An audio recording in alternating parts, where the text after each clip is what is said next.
Nous avons tous conscience à quel point nous tenons pourtant à la paix, combien elle nous est nécessaire.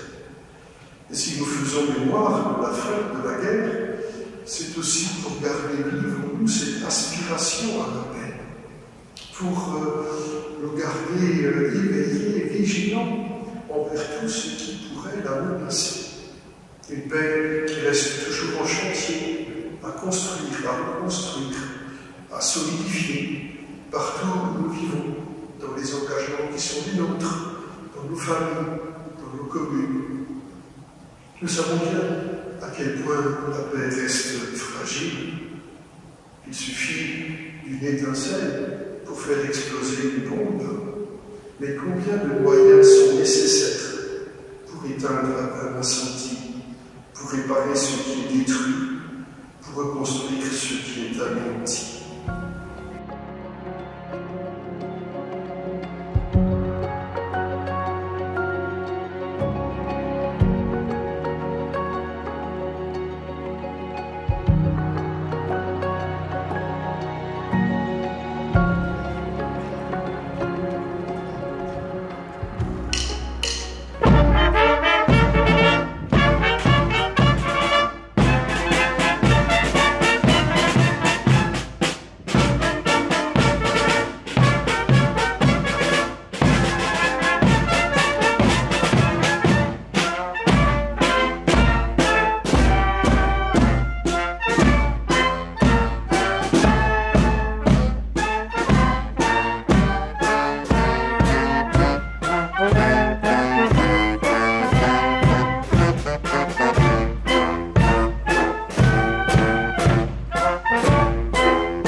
Aujourd'hui, nous commémorons les 80 ans de la fin du second conflit mondial.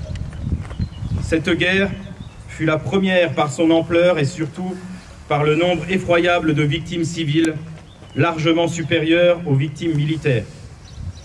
La joie de la victoire est teintée d'amertume et de douleur, car l'absence des 60 millions de morts se fait cruellement sentir. Avec la libération des camps de concentration et d'extermination à la toute fin du conflit, le monde prend conscience de l'horreur et de l'ampleur de la Shoah. Au total, 6 millions de Juifs auront été victimes du système concentrationnaire nazi, ainsi que des tziganes, homosexuels, handicapés, résistants et opposants politiques. C'est en mémoire de ces crimes et afin que de telles horreurs ne se reproduisent plus que nous sommes réunis aujourd'hui autour du souvenir d'Eliane Picard, née Lévy en 1924. Originaire d'Ensisheim, la famille Lévy pressent le drame qui va s'abattre sur les Juifs d'Europe et fuit l'Alsace dès 1939. Réfugiés à Toulouse, ils sont arrêtés par la Gestapo le 5 mai 1944. Arrivés au camp d'extermination d'Auschwitz, les parents d'Eliane et sa petite sœur Ninon sont assassinés dans les chambres à gaz, tandis que Simone et Eliane sont envoyés au travail forcé. Grâce à l'entraide entre déportés, elles survivent malgré les conditions de vie effroyables.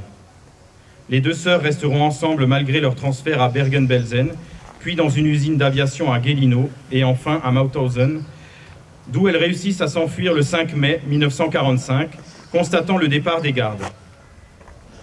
À son retour en France, Eliane retrouve une partie de sa famille. Elle se marie avec Alphonse Picard, ancien résistant, et s'installe à Dannemarie en 1947. Décorée de la Légion d'honneur en 2009, elle consacre les 30 dernières années de sa vie à la transmission de la mémoire de la déportation aux jeunes générations dans les collèges et les lycées alsaciens. Ce jour est également l'occasion pour nous de saluer la mémoire d'un autre Danmarien illustre, le docteur Marc Offenstein, dont nous avons installé la plaque de rue tout à l'heure. Né à Strasbourg, Marc est lycéen quand débute la Seconde Guerre mondiale. Sa famille déménage en 1940 et il entame des études de médecine à Grenoble. Alsacien d'origine, susceptible d'être enrôlé de force dans la Wehrmacht, il parvient à se procurer de faux papiers. En 1944, il rejoint le maquis de Haute-Tarentaise, puis s'engage dans la brigade Alsace-Lorraine en septembre. Toute la journée du 27 novembre, jour de la libération de notre ville, il soigne indistinctement français et allemand, fidèle à son serment d'Hippocrate. Après la guerre, finalement devenu médecin, il revient dans notre ville pour épouser Yvette Gross en 1948. Peu après, en tant que conseiller général de 1955 à 1961, il s'engage pour généraliser l'adduction d'eau dans toutes les communes, pour la mise en place du ramassage scolaire en 1958 et pour la construction du premier collège qui ouvre en 1962. Comme médecin-chef de l'hôpital de Dannemarie, il réaménage la maternité. Durant toute sa carrière, il ne compte pas ses heures entre les tournées à travers les villages du canton, les consultations, les vaccinations. Au début des années 70, il crée un des tout premiers groupes médicaux avec les docteurs Coulon et Epitalbras. En 1982, devant le vieillissement de la population et le besoin de soins à domicile afin de maintenir les personnes âgées le plus longtemps possible chez elles, il crée l'association locale de développement sanitaire, une des premières en France. Le docteur Offenstein était un médecin engagé et très souvent précurseur. Ces deux figures dannmariennes dont nous honorons la mémoire, nous devons nous en souvenir comme des exemples pour les générations actuelles et à venir. Ils nous montrent la voie du courage et de l'engagement pour les valeurs qui sont celles de la République. Liberté, égalité, fraternité. Le parc, qui portera désormais le nom d'Eliane Picard, est né de la volonté de la municipalité de remettre la nature au centre de Dannemarie. En transformant un parking en lieu de vie, nous souhaitons que les Dannmariennes et les Dannmariens se l'approprient et y passent des moments de bonheur, si précieux dans le climat actuel. Quoi de plus agréable à la belle saison que de flâner dans cet endroit bucolique, discuter avec ses voisins, ses amis, ou se détendre en lisant un livre, tandis que les enfants s'amusent à l'air de jeu. Cet écrin de verdure autour de notre belle salle de spectacle Le Viaduc sera également le poumon vert de Dannemarie, lieu de fraîcheur où l'eau aura toute sa place à travers l'ancien puits remis en valeur par les travaux et le jeu d'eau pour les plus jeunes.